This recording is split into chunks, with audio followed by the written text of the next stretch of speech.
Welcome to Supernatural Circumstances, the podcast where we take you down the rabbit hole into the fantastic world of the strange, the paranormal, and the unknown. I'm Morgan Knudsen. Happy New Year. Come along with me on this week's adventure. Boy, is it ever. Happy New Year, you guys. 2026. I know we've all got a lot going on. We sure do here over at the podcast, and I'm really excited to delve into the new year with all of you. I hope you guys had an amazing, amazing holiday. It was pretty fantastic here as well. I know everybody's kind of struggling out there right now, but we got to appreciate the small things, and maybe it's just curling up to, you know, your favorite show. Just saying. But today we have a recurring guest coming back who I just love talking to, Jason Hewlett, who's been doing a lot of productions with Small Town Monsters and talking about content that a lot of people maybe haven't heard about or haven't really been able to delve into. There's not much about it. And today we're talking about a familiar topic. We're talking about Sasquatch and Sasquatch encounters, but in a little lesser known places in British Columbia. Now, this is really cool for Canadians like myself and probably many of you, but it's also really cool, I think, for international listeners like Americans and everybody that's tuning in from maybe overseas, because we often think of BC, we think of Harrison Hot Springs, we think of like the hot spots for Bigfoot, but what Jason delves into and what we're going to get into here on the show are some remarkable encounters about Bigfoot on people's private property. What do you do? What do you do if you get a house and you move in somewhere like to a beautiful property in British Columbia with lots of trees and you're thinking this is great and there's solitude, but it isn't. You're not alone. What do you do about that? Well, Jason had to answer some of those questions as he went along filming his new documentary, Sasquatch Legacy.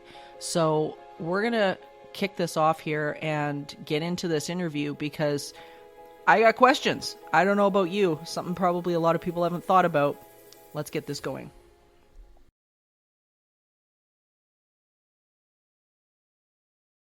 Okay, as a past BC resident, I am really excited about this show. Jason, I'm so excited to talk to you about Sasquatch Legacy because there is so much in BC, first of all, that many people don't realize. I think most people think of sort of the basic hotspots maybe in BC, but all of BC has got so much rich history and encounters with this creature. So glad you're here to talk about it. Well, thanks so much for having me on to talk about it, Morgan. It feels like we just chatted not that long ago. I know. Well, it's because you keep coming out with stuff. That's what I do, yeah. It's exciting. Stop coming out with no, stuff. I will and not then stop. Also, okay, good. Thank God. Because I mean, there's so many great things. I mean, the last time we chatted, we were talking about the Wendigo and Alberta and all the crazy that happened with that. But today we're talking about British Columbia, and we've got a lot of American listeners and whatnot who probably have not been to BC, and maybe have longed to visit or have heard about, you know, this being sort of a Bigfoot hotspot. But let's talk a little bit about that for a minute. Is a bit of the history of British Columbia and its relationship with Bigfoot. Well, there's been a long relationship in British Columbia with Sasquatch, and up here we call it Sasquatch. I mean, and the only difference is that it's called Bigfoot in the States and it's Sasquatch up here in Canada. But the various indigenous tribes up here, like every one of them has like a wild man story and a diverse relationship with Sasquatch, whatever it is. And it seems to vary from tribe to tribe, but it's all over the province. I mean, where I am here in the interior, if you go to a place called Talking Rock Golf Course, which is run by Indigenous people, they've got images of like a Sasquatch-like figure, you know, on the flooring and totem poles, etc. And if you go to the coast, there's Sasquatch. And the island, Vancouver Island's often referred to as Ape Island because of the long history of Sasquatch there. Like it's everywhere in this province. And depending on where you are, sometimes it's considered friendly, sometimes it's not considered friendly. But in every case, especially amongst the Indigenous people, there's very much a spiritual being, some sort of forest spirit, guardian of the forest, etc. Yeah, and that was one of the things that in the documentary that really stood out to me, and guys, I'm going to put the link to the doc in the show notes so you guys can get off of here and go watch it, but listen to the rest of this first. Then Yes, you can please. go watch Listen, it. listen now, watch after. Exactly. It's a lead in. This is a lead in. That was the one thing that really got me about some of the people that you interviewed within the First Nations community that is different from Alberta, where they were very reluctant to talk about it, almost with the same taboo of the Wendigo here in Alberta, which surprised me because normally, at least from my experience in teaching in Alberta and stuff like that and investigating, it doesn't have that same level of reputation here. So what was that all about? That took me completely by surprise too, especially like one of actually the very first person I reached out to interview for the documentary was Coralie Miller. And that's because her and I had spoken, and she was a big part of Legend of Ogopogo, the book, and Cursed Waters, the documentary about Ogopogo. And she talked to no end about Nsnaha, the water spirit in Lake Okanagan. Right. And she was totally up to being interviewed for Sasquatch Legacy. But her belief, the belief system amongst the West Bank First Nations, is this is something you generally don't speak too much about with outsiders. And her perspective, what she could say basically is that there's sort of almost like a grudging respect between her people and the Sasquatch, which they refer to as strunatum or strunitum. If you carry a rock with you and you encounter it, you share the rock with it in order to guarantee safe passage. But, amongst their belief too, is that the Sasquatch used to eat their children. You know what I mean? Like it's right. So not necessarily a friendly spirit. And if you're not careful, it can literally spirit you away to the dimension where the Sasquatch live. And if you're lucky, you'll make it back. So that's very different than what my perception about what Sasquatch was. But I found that fascinating. Really interesting. And that, when you just brought up that notion of them eating children, I wonder if some of those stories have come up from California, because I know in the Sierra Mountains, there was, and this was back, supposed to be in prehistoric times, and I think it was Kathy Strain that ended up repeating this story it was on a documentary somewhere, but she was told, because she deals a lot with the indigenous people within the Sierra Mountains and further, is that they had what they called the Bigfoot Wars, and that there was an incident where these Sasquatch that were down there were cannibals, and they apparently came into one of the indigenous encampments, stole a child, took it back, and ate it. And it caused a massive rift, obviously, and there was spears and bows and arrows and fighting, and the Bigfoot, according to the story, didn't fare very well because all they had were stones and sticks and things like that. And eventually, as the legend has it, that territories were established based on this truce, and that now if you go to the Sierra Mountains, there are certain areas they say do not go there because there's still some very aggressive Bigfoot, and we've promised them that we're not going to go there, they're not going to come here. And so I think it's interesting because here we got like BC and the Rockies and the coast and whatnot, it's sort of a direct shot. And I wonder if those stories have maybe it's the sort of the same idea, or whether they're related. I think that's interesting. It is, and I don't think that's the stories being so much shared as that they're related circumstances. That's just the impression I got through conversation. But there was so much that she couldn't talk about, so which made it which just for me deepened the mystery, especially when you get to the origins of this. But then also when I spoke with Sheldon Cuisant, who is actually from out east, and he now lives in the Nicola Valley, and he had organized the last couple of interior Bigfoot or Sasquatch conferences. And he had his own encounter, which is also talked about in the film. But he, even as someone who is part of the indigenous community, but is from outside of it, it doesn't come up so much in the interview with him, but even the local indigenous won't share too many stories with him because he's not from there.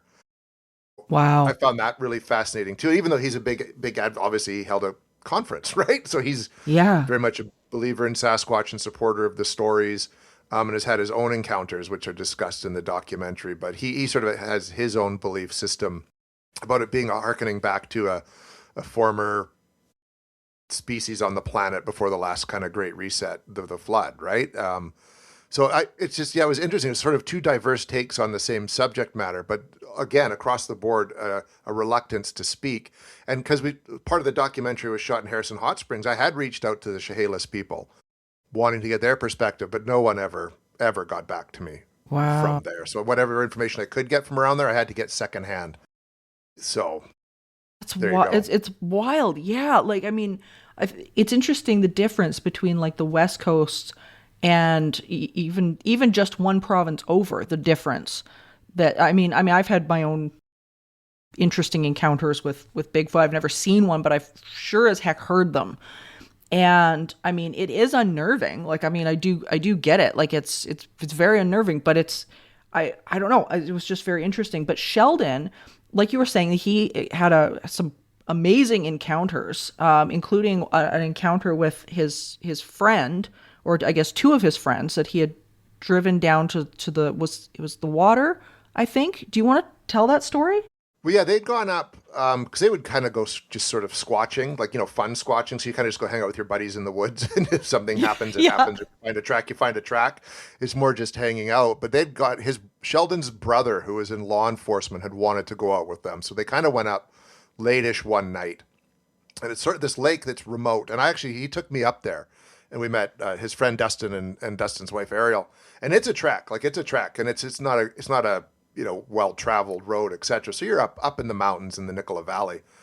And this is where they'd had an encounter where they went up there, and they were in the vehicle, and he'd literally just kind of shone his flashlight out and caught a glimmer of like this hand around this tree, like something sort of standing behind a tree with its hand out. And what struck him, even in that really quick moment, was just the power in the hand. He talks very distinctly about that and how big this thing looked. And everyone in the vehicle saw it, and his brother, who's been in law enforcement, started freaking out, wondering what that was. And literally, Sheldon turned to his brother and said, like, you got to calm down, relax. And by the time he had turned back, it was gone. Wow. But that 5-10 second moment, that's what really changed. He says changed his life exponentially, because it suddenly went from being a story that people would talk about reluctantly to something that to him was very real. And since then, they'd been up and found prints up there. Dustin went up and kind of got a measurement that whatever they saw was probably about 9 feet tall based on where it was standing by the tree. And we actually went to that tree and looked, and they showed it, and it was big. Like, I'm 6'1", and it would have towered well over me. So it's quite an interesting story. And other people in the Nicola Valley, I'd heard, like, secondhand, had also seen encounters with something up there. And again, these people wouldn't talk about it, but there's something in that area. Interesting. Like, the one thing that stood out to me too about Sheldon's story was that when he got back to the truck straps had gotten messed with. Well, that's a separate story. That's what's so interesting. He had the two. Oh, okay. Right? So that one was in the Nicola Valley, that first one where he saw the hand. The second one was in Headley, British Columbia, which is sort of more in the southern part of the province. And he and Dustin had gone up just to, again, go squatching, and they had parked the vehicle it had the side-by-side on it strapped in, and walked up. And that's where they didn't see anything, but they could hear it breathing. And as they unnerving. Right? And as they're walking kind of back to the truck, like, okay, we got to go, they could hear something walking beside them. And at one point where they go around a corner, it switched sides somehow. So suddenly it's on the opposite side of them. And it was what I found really interesting about this, and Sheldon says he's not sure if it was him imagining it or something, but he heard a voice in his head at 2 points. One saying, like, don't turn around. You won't like what you see. And then the other thing it said was, you're not supposed to be here. Right. And that's as they're walking back to the truck. Dustin's using the clicker to try to unlock it, to get the lights on. And when they got in the vehicle, they realized as they were pulling away that the straps had all been loosened by something. And you have to and I've used straps like that too. They don't just come loose. Like, you have to No, they sure don't. Right? Yeah. So I mean, we've used them for load-in stuff and all of that kind of a thing. And I mean, you got to crank on those to get them to budge. Like, you need some power behind you. Yeah. So something had done that with that power in it. And I've done it too when I used to do construction. Like, you just need that. It doesn't just come apart on you. So one person's experiences, two encounters, two very different encounters. One suggesting more of a physical presence, the other suggesting if it was indeed speaking to him in his mind, something more supernatural.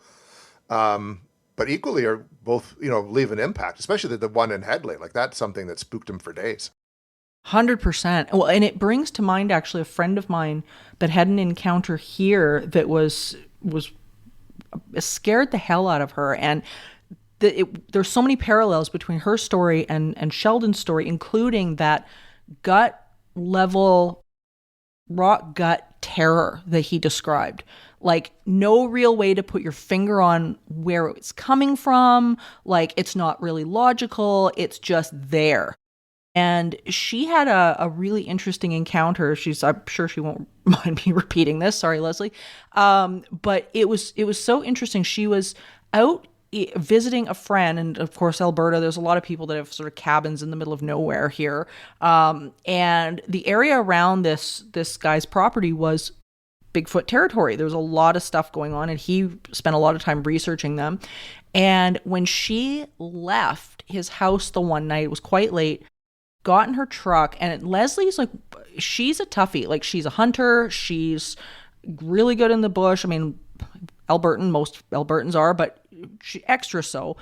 And she's not one to easily spook. And she said that I believe she saw something in the trees. She said the first thing that hit her was that same terror, like gut level fear.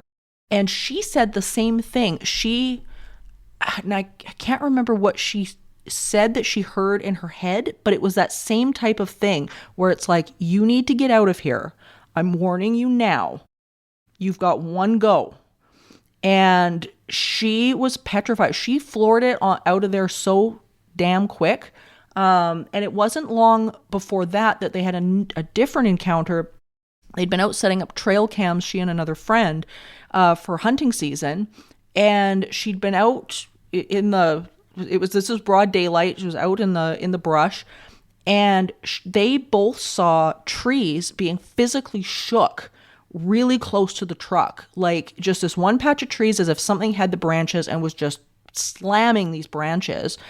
She knew immediately something was up. Her friend came running back, jumped in the truck, and she said what she saw was this tiny little being run from the opposite side of where the bushes were being shaken, in front of the vehicle and into the bushes where they were being shaken.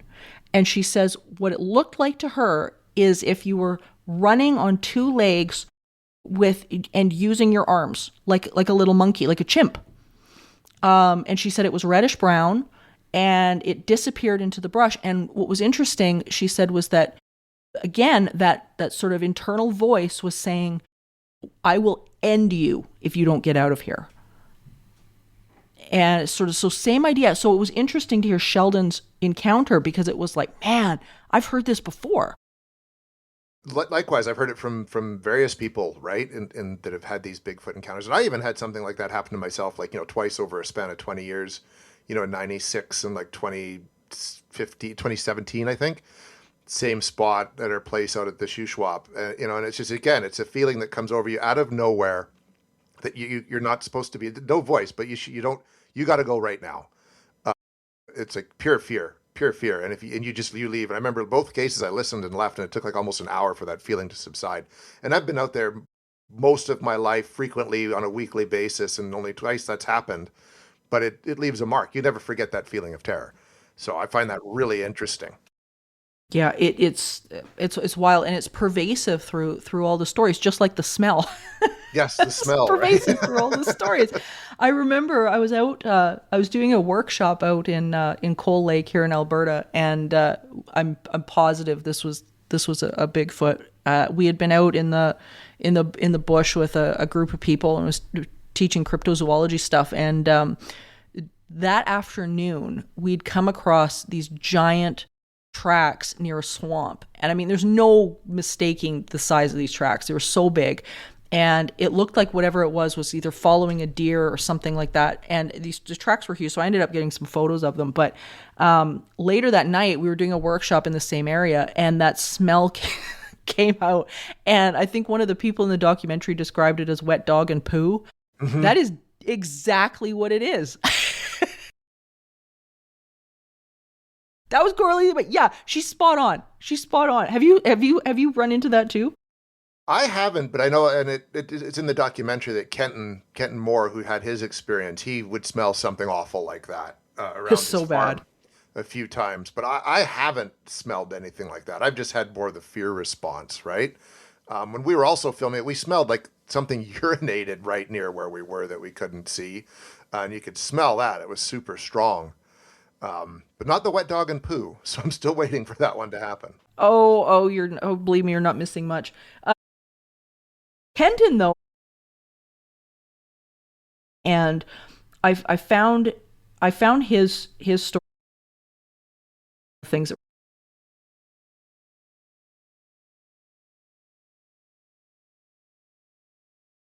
in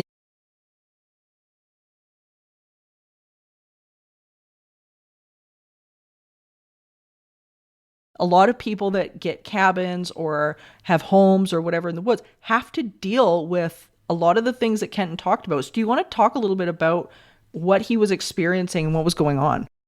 Yeah, the first thing was an encounter he and a friend and his friend's two daughters, if memory serves, had. And it was like they were up in the woods on like, a Forest Service road.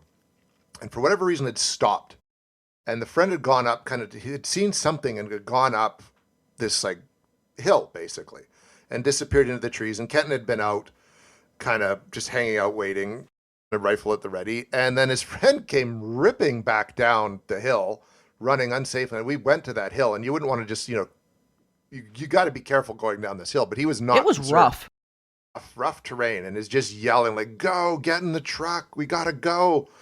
And Ken's like, "What is it?" And it's like, "It's a Sasquatch." And they got in and just drove, at breakneck dangerous speed, coming out on a part of the road that we also stopped at where he'd lost control. This is a guy's $60,000 truck that he babies, and he was just terrified. And when they'd kind of finally stopped at a safe distance away, and the guy was visibly shaken and trying to light a cigarette to calm down, he said he had been up there looking around and paused and seen like a footprint in the ground. And then something threw this large chunk of tree at him, basically. And that's what prompted him to run. And seeing the foot and then something being able to throw this ridiculously large chunk of wood, which not everyone can do, made him think that it was a Sasquatch. So, and Ken had told me that story like a couple of years ago, like not long after it had happened. And so when I got the go-ahead to make Sasquatch Legacy, that was a story I wanted to tell. But what was interesting is we had arranged to go out to Kenton's to interview him and then go tell the story. You go to the location where this had happened, when he started having a couple things happen on his property. And one of them is something went into his chicken pen and tore up a bunch of the chickens, like inside the pen. And it's a fully caged. You see it in the film. It's fully caged. Like there's no, you've got to unlock and get in through a gate to get in and do it. So something had done that in the days leading up, and not just like tearing apart, but like obliterating. Like there's just nothing left of these chickens except for little bits of meat, and something had hauled even some of it outside of the pen. And then his dogs had gone, like you'd said, you live in the woods, you have animals, they can sense when something's there. And one night around that same time, the dogs had gone ballistic and demanded to go out and chase something up an embankment behind Kenton's house. And it's a really steep embankment, as you see in the film. And the dogs were gone a good 20 minutes when they came back. Like they were like, the big one was, I think, visibly terrified of whatever it had encountered out there. And these are dogs that have chased bear and other animals around. And also sort of within that same time period, Kenton, who always sleeps with his window open, no matter the season, had smelled like something terrible around the property. Not on the day that the chickens were harassed or when the dogs had encountered something, but all of this is within a span of a little while, around the time that we went back there to do our investigation. And we even show it in the film on Google Maps. His home and this encounter site is almost a direct line. Like it's a 20-minute drive, but they're within a direct line of each other across like just nothing but forest terrain. Oh my God. Yeah, I think people don't realize, when they have this sort of picturesque idea of, living out in the BC mountains and it's so pretty and whatnot, but there's guests that, have had the land first before anyone else. I remember this story, and I can't remember. I want to say it might have actually, I think it must have been on the island. And it was a fellow who owned a cabin out there, and the cabin was only accessible. Like you couldn't drive to it. You had to either like fly a plane in or have a boat come in or something like that. But I remember it was in BC, and it was his summer cabin, so it would get locked up at winter because it had no insulation or anything like that. And it was out in the woods, surrounded by woods. Nearest neighbor was quite a distance away, but had a blueberry patch. And I remember his story so clearly because the Sasquatch in the area during the wintertime had essentially claimed this cabin. So every time he came for the summer and to sit and to, enjoy his cabin, they were like, who the hell are you? And they would be coming up to him, I guess like the family or whatever would want to go sit around the fire or something like that. And they were getting rocks chucked at them. They would get to the cabin and they would find that the cabin had been like basically looted. And it wasn't looted like a bear would loot it. Because oftentimes bears, if they loot a cabin, they'll go for the freeze on or whatever in the freezers. Because it's really attractive to them. That would be left. But stuff would be moved around or whatever. So the guy apparently started putting out spike strips at the door because they would be coming right up to the door going like, who the hell are you? Get out of our house. And, so there was this whole issue going on. So when the people were there filming this cabin, there was nothing, no Bigfoot seemed to come around that night. And they got a call from this neighbor who said, no, they're in the blueberries. At my place in the blueberry patch. But it was this whole thing where he basically he lost his summer cabin to them. And you hear stories about, there's something in Ontario, I think it was on Monster Quest, they detailed that. Something very similar to that cabin you got to fly into. Yeah. Same thing, something around there wrecking the place when you're not around, etc. And even, Alex Petikoff has his Alaskan Bigfoot series out at the Area A site, and the person with his remote cabin, same thing. I think you're right, Morgan. Like, we move into these areas looking for peace and solitude, not taking into consideration what else is there. And I mean, there's bears, there's deer, there's cougar, there's bobcat, there's all sorts of things. But, if you believe it, there's also Sasquatch. And so you're going to cross paths with these things. And more of these stories are coming out to support the existence of just such a being. 100%. I remember reading one of the Bigfoot groups that I'm on Facebook. And I remember this poor lady had messaged the group.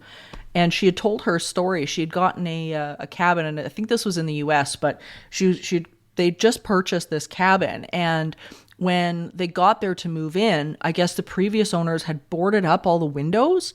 And they were like, we were just moving in. Like, why would you be boarding up the house? So anyway, they move in, and she had said within 24 hours, she realized why. There was this family of Sasquatch, I guess, on the property. And she said they weren't bad, but she said the younger ones were like rowdy kids. And she said they were coming onto the property, like chucking garbage cans, like yelling, screaming, whooping. And so anyway, she'd written to the group to ask, what the hell do we do? We just bought this place. And now we realize we're surrounded by these things that are just like, I mean, it's like moving in with bad neighbors. Yeah. Yeah. And what do you do? what do you like?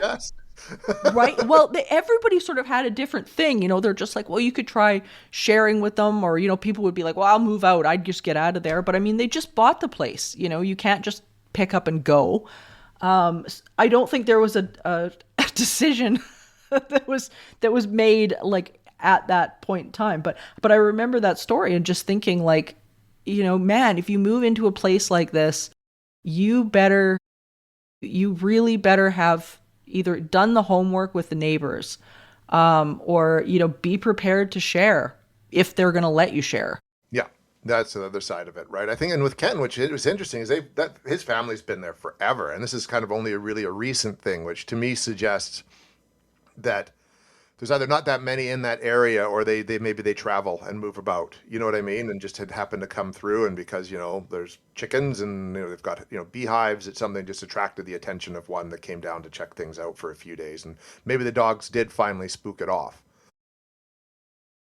But his is a fascinating story. And I mean, it's a good part of it. It's like the wraparound story of the documentary that really grounds it in a very recent, Sasquatch encounter story. Yeah.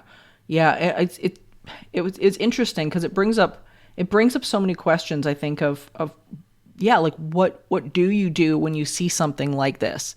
Not just if it's on your property, but what the hell do you do? I had a friend of mine, Greg Backen, on recently, who, I mean, we go back and forth about Bigfoot and Dogman and stuff all the time. And he's had some really fascinating encounters. And for those listening, you can go catch Greg on Ghostbox Radio. He's got a really cool show.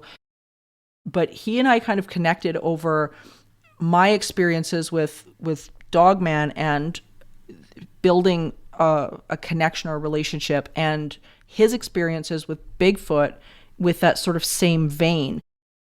And I noticed it came up once in the doc as well, is that the connection with them isn't so much about going and researching them as it is allowing them to come to you. That the idea of these guys, you know, if we go out and are hunting for them or looking for them, the odds are you're not going to find one. But if you kind of allow that connection, allow them to come to you, that's going to be the person that discovers the proof. Like, what was your take on that? Yeah, I agree with it 100%. That's something Jerry Matthews said. Like, the person who's going to discover Sasquatch is someone who's not even looking for it.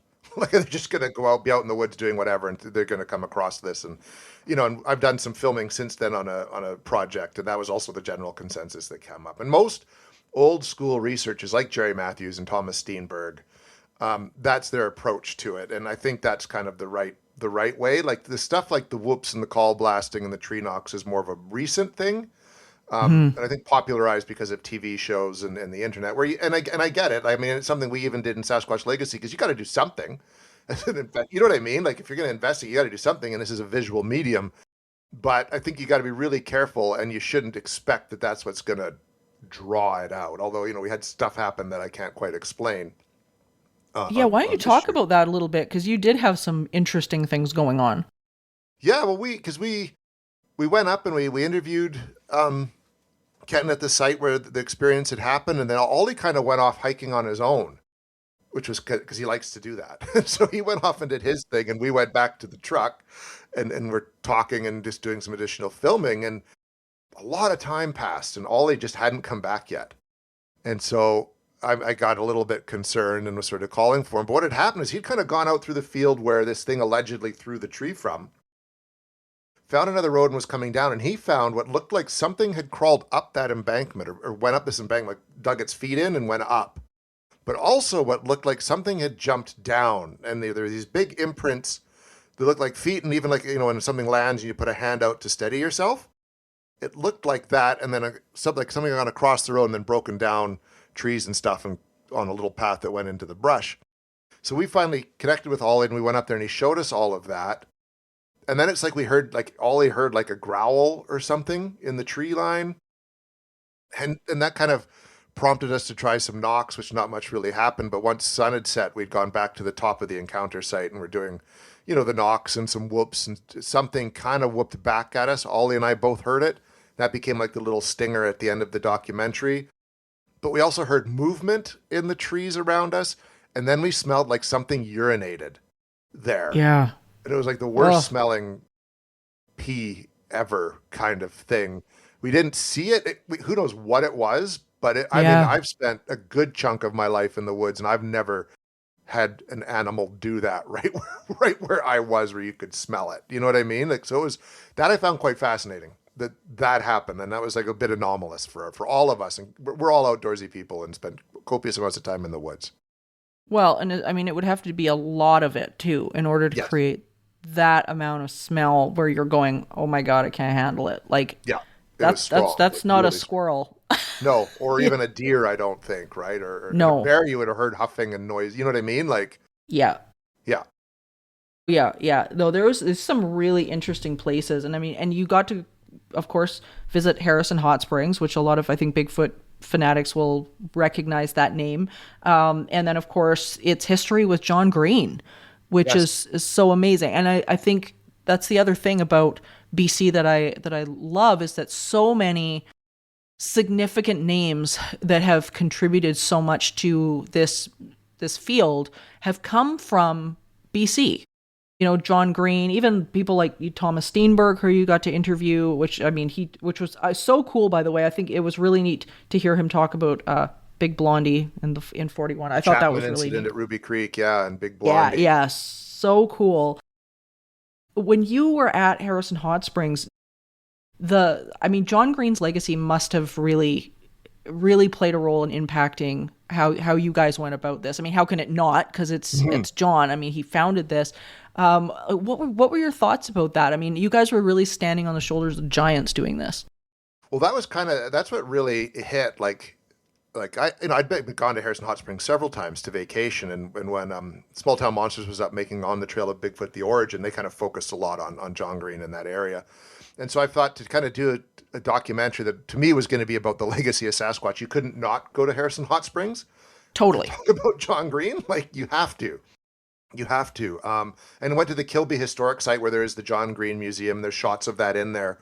Well, Mark Matsky kind of really brings people up to speed on who John Green is. For those who aren't initiated, haven't been initiated to who he was. And he was like, what I really respect about John Green, and having read some of his books growing up and even owning one of them, was that, he was a journalist first. Yeah. And that's how he approached it. And that's kind of my background as well. So he's someone that really started kind of taking it seriously in terms of investigating and approaching it like a journalist, like collecting all the facts and all the pertinent information and creating like a file card system to document these experiences properly.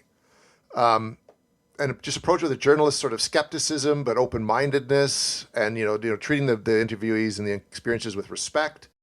Because he was the person who documented Ruby Creek. Yes. Chapman yes. Incident, right? Like, he did that. Him and Renee DeHinden did that. And so that was really neat. And actually to be able to go to the actual site where the Chapman property was, for Thomas to take us there and sort of film there and just be in that spot while he told the story, really brought that story, I think, alive. Oh, that Chapman incident is so unnerving. Like, it is, but it's also like, yeah, you're right. It's unnerving, but it's interesting. It's very, looking back, it's not dissimilar to like Kenton's in a way. 100%. People living in the woods, something coming up and checking the place out and sniffing around and rummaging through things and scaring the people and that kind of thing, right? It's very much in line with a lot of those experiences. Yeah, reminder that we're sharing this land. We really are sharing it. We don't own nothing. We don't. Like, we're just visitors here.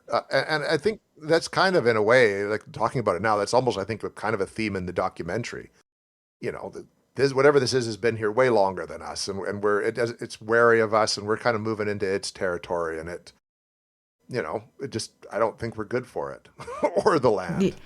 Yeah, well, and that's something that comes up, in the doc. I think it was Brad Trent that talked about how Bigfoot on the whole is very wary of us. Like, as much as they, they're curious and that they seem to come up to homes and whatnot. Like, for the listeners, to check out Jenny Chapman's encounter, because it's so interesting. And there was a Bigfoot in the 1940s that was seen in that area that they nicknamed Big Blondie, because she had a dark sort of black skinned face, but this sort of tea-colored fur. And she was nicknamed Big Blondie, and she was kind of seen in and about, sort of interested in these properties and whatnot. But that seems to just be a theme. I remember even here in Alberta, during the lockdowns, people were seeing far more Bigfoot out on the trails and things like that, because people just weren't coming out.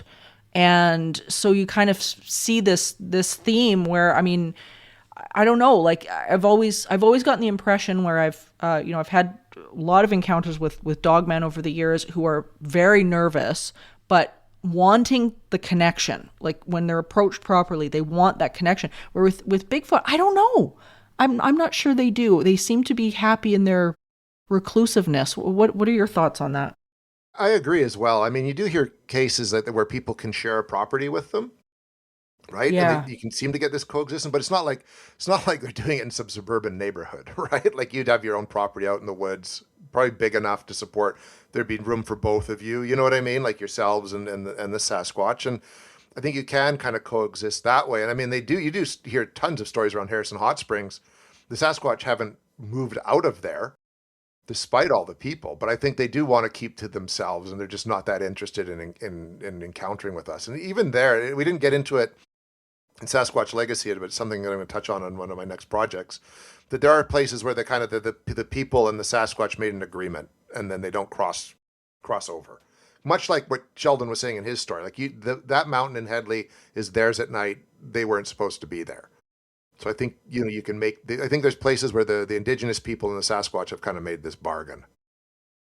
Yeah, that's kind of the impression that I've always gotten as well. And sort of brings me back to the things that Greg and I have talked about and that you and I talked about when you were here, as to how do we create that relationship and approach them? Or if you find out that one's on your property, what can you do? And I think back to when you were here, when we were talking Wendigo and things like that, and we were talking Dogman and all of those things, and how Alicia, had us go through the smudging ceremony and all of those things. Do you think those types of things with a situation like this would help? Or I don't know. Yeah, that's a tough one. I'm not so sure. Right? Because like you got to look at it in almost two ways. If it is spiritual, like it might help, but this is also something that's also very physical, 100%, and behaves like an animal. And I mean, I don't think animals care if you're smudged. You know what I mean? Like no. that's where I kind of really have a problem. Like not a problem, but that's where a lot of it with Sasquatch. I think there's a spiritual component, but I think it's very much a flesh and blood thing. Yeah, and so it's going to behave that way. And you could probably have like a copacetic relationship with one out at your property until you did something to piss it off. Yeah. You know what I mean? 100%. Like, and then it doesn't matter. Like it does as much like if you have a bear on your property and everything's fine till it gets really hungry or you hit it with a stick or, you know what I mean? Like you got to be careful. And that's where I don't think there's anything you can really do. I think like when the indigenous people talk about the rocks, I mean, that might have worked then. Would it work now? Yeah. I don't know. I just don't know. Yeah, I know. I hear you. I think it's interesting. Like when I look back at the history with Dogman, especially within the First Nations and the stories and whatnot, and how initially they had a trade relationship, and they would speak about when the Europeans came in, like they would speak about don't bother. They talked about them like a tribe, like don't bother this tribe. Like we have a good relationship with them, and whatnot. And you don't hear about that with Sasquatch. Here you've got the same thing that you ran into, where it's just like, no, we don't talk about them. They stay over there, we stay over here. Like it's very different. And I don't know. I remember this was about a year ago. I had on Ron Moorhead on the show, and we were talking about this idea of like quantum Bigfoot, basically based off of his book. And whatnot. And he's very much of this idea that they're spiritual, they're interdimensional, but at the same time, he is under zero illusion that these can be aggressive as hell. Like when he talked about his encounters in the Sierra Mountains, and for listeners, if you guys haven't heard this episode, it's really interesting.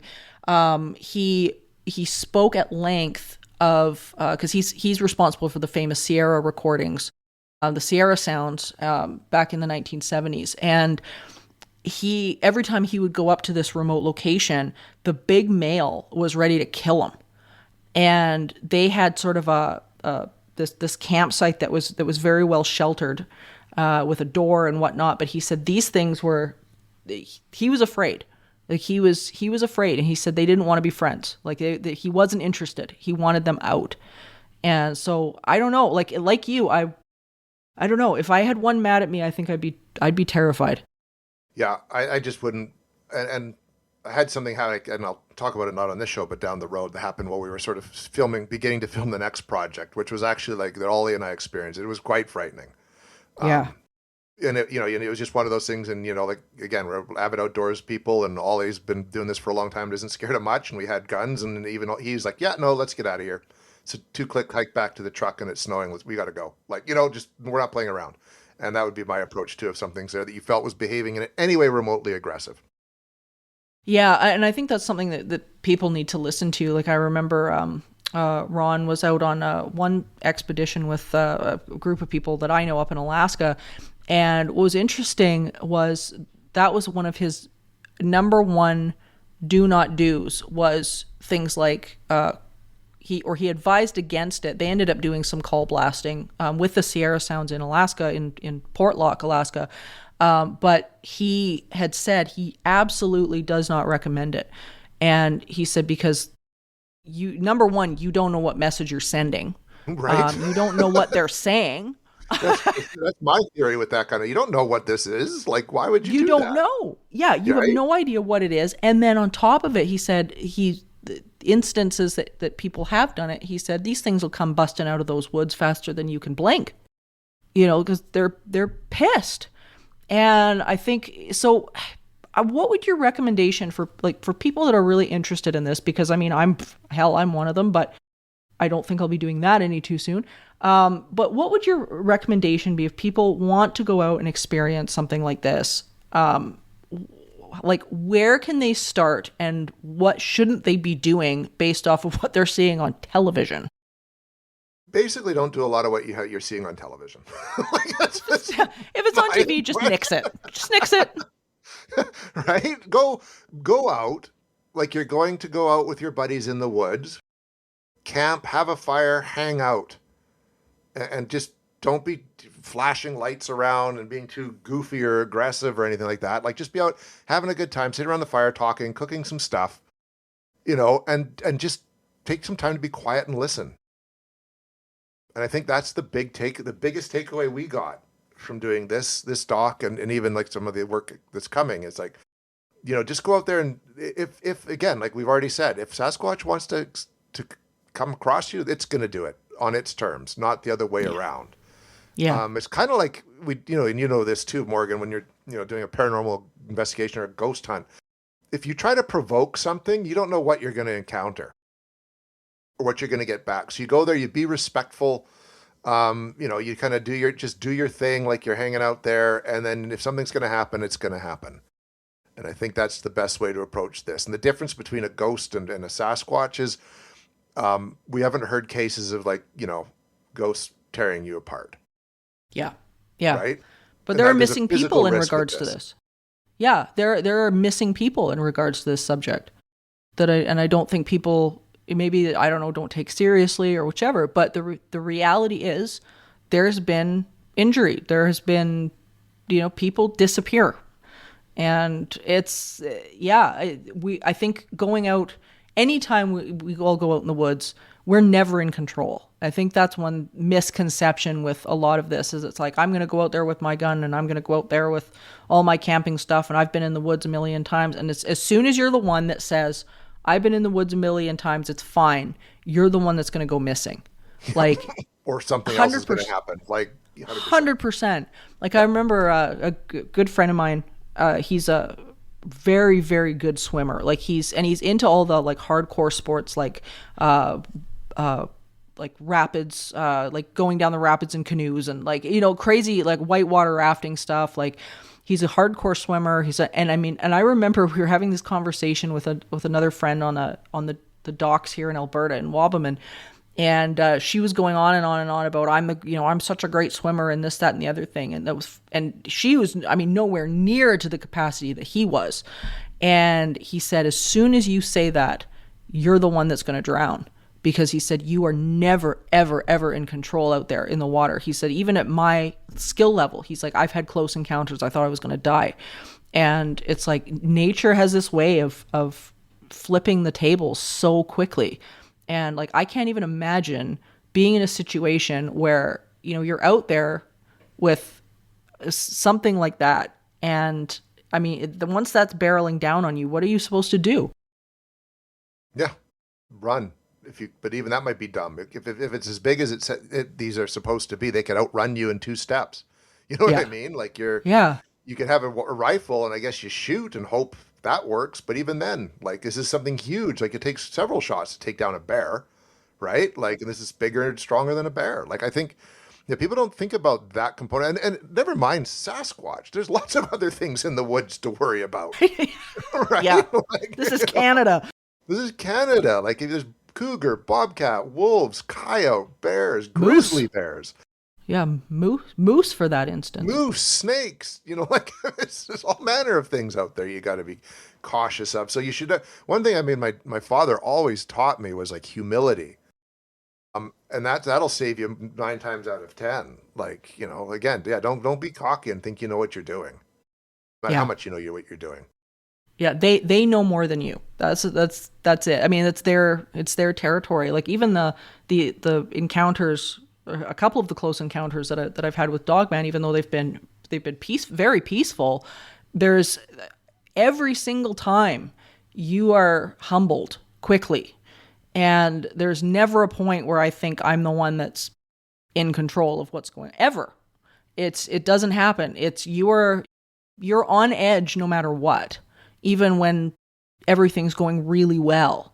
You're on edge because it's like they've got the upper hand 100% of the time, and there's no question, and it's fun to hear about, and it's fun to, but it's another thing when it's you and them, and you're not entirely familiar with things like their body language, stuff like that you're not thinking, well, okay, if I make this move or that move, or, with a gorilla, for example, you smile at a gorilla, they're going to lop your head off because you've shown your teeth.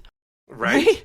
So you're just going, what, like, what do I do? And I mean, I remember the one Bigfoot encounter that a group of us and I had.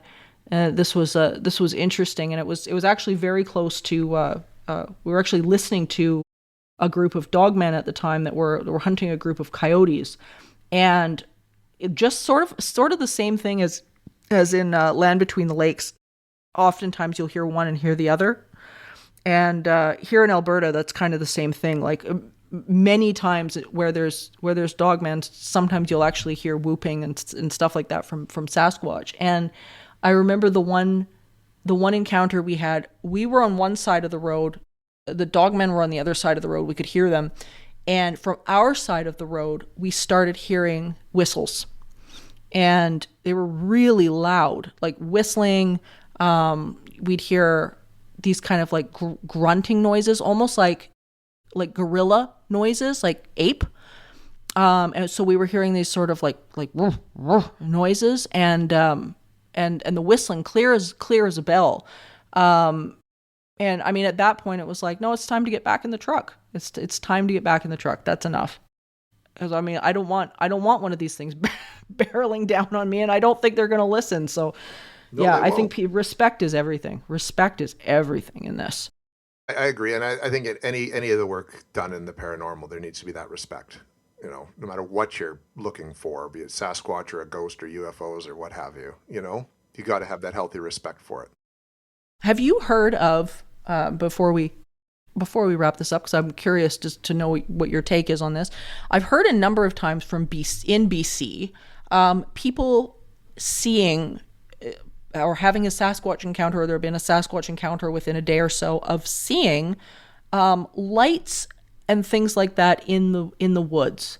And I find it's very interesting, and I don't know whether I don't necessarily believe that it's the Bigfoot. I know people have sort of roped those two into being the same thing, but I find it interesting that where these things are seen, there's other phenomenon going on, and I'd love to know your thoughts about that.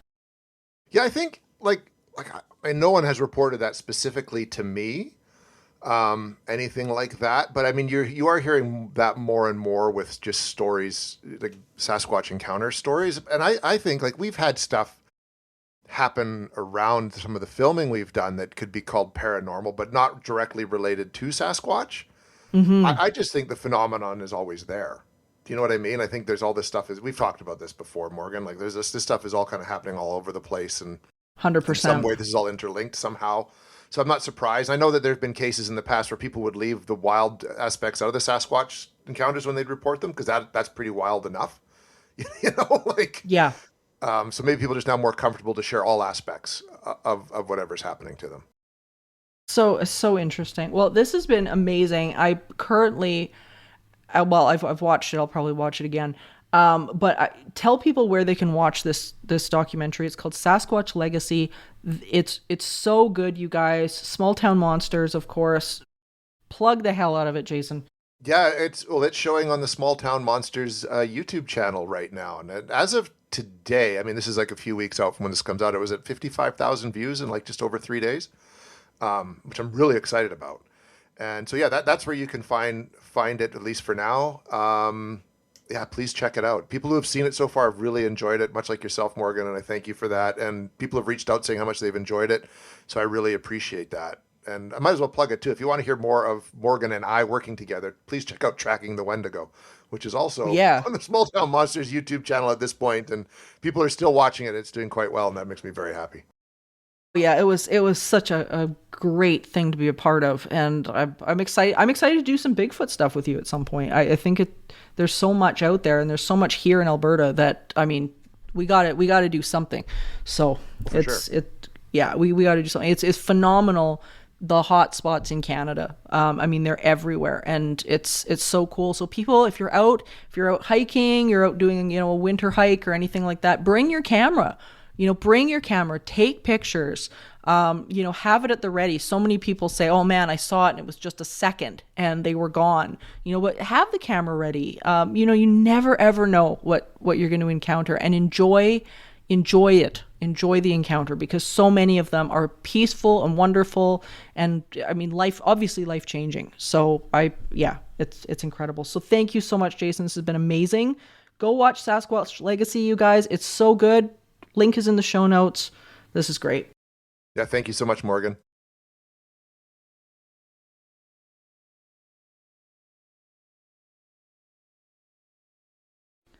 So I don't know about you guys, but I love it when Jason comes on. He's so informative, and it's such an interesting question. What do you do when you move into this dreamscape of a property and you've got these beautiful trees and tranquility, and you go outside and you realize maybe I'm not by myself exactly, or maybe there's somebody else who's staked claim on this land long before I was here. Brings up a lot of questions when you really get into it and start thinking about, well, what does it mean if they were here first? Does that mean that I have to move? I don't know. I guess it depends on how bad the rock throwing gets. I don't know. It's really interesting. Now, what's fascinating is that you go down south into the United States, and there's a lot of different takes on this. There's areas in the U.S. where people have it's cherished if you have Sasquatch on your property. It's considered a blessing that, oh my gosh, you've got a Bigfoot. Congratulations, that's wonderful. And they're considered these very gentle giants. And then you go to other places and you realize, man, it's not how it's taken at all. It's considered the worst possible luck. And there's human conflict and Bigfoot conflict, and it gets pretty messy. A number of years ago, there was a fantastic show on Discovery Networks called These Woods Are Haunted, and many of you guys are probably like, oh yeah, I used to watch that show all the time. It's on Discovery Plus for streaming if you guys are interested, and it's really interesting in the sense that it explores just people's encounters with these creatures, but many of the stories that they featured were eyewitnesses who had moved onto a property and now were presented with this conflict. What do I do? So this isn't something that's an isolated incident. And it's really brings home the question, man, well, what would we do? I don't know. I to be honest with you, I don't know what I would do. If you had something that was very, very aggressive, I'm not sure. But on the flip side of that, of course, there's many people that are reporting amazing and wonderful stories of sharing and trading and exchanging gifts and all of these kinds of things. So I don't know, maybe it has to do with the amount of personality you've got in your Bigfoot when you move in. But there's definitely a lot of harmonious relationships out there too. So I don't know, lots of food for thought about this. And all I can say is, anybody that's wanting to move and your property faces onto some woods, maybe start asking around the neighborhood and, see what encounters have been documented, or see what your neighbors have to say, especially in Canada, because it's probably not going to be documented. You're probably going to have to knock on some doors. So I tell you. But we got a lot coming up for the new year here, and more remarkable eyewitness encounters that we're going to be delving into and talking about. And it's really interesting. I mean, throughout the paranormal world, people see these things and come forward with their stories, and we're going to be getting into a lot of that this year. So, that being said, thank you for joining me on this eerie expedition, my dear listeners. And remember, There is no line between the natural and the supernatural. All is consciousness. Until the next time, stay curious, friends, and Happy New Year. Supernatural Circumstances is a co-production of Entity Seeker, Paranormal Research and Teachings, and the 20th Plane. This podcast is a part of the Curious Cast podcast network. You can find out more about me, Morgan Knudsen, and book me for live appearances at entityseeker.ca. You can also email the show at supernaturalcircumstances.com.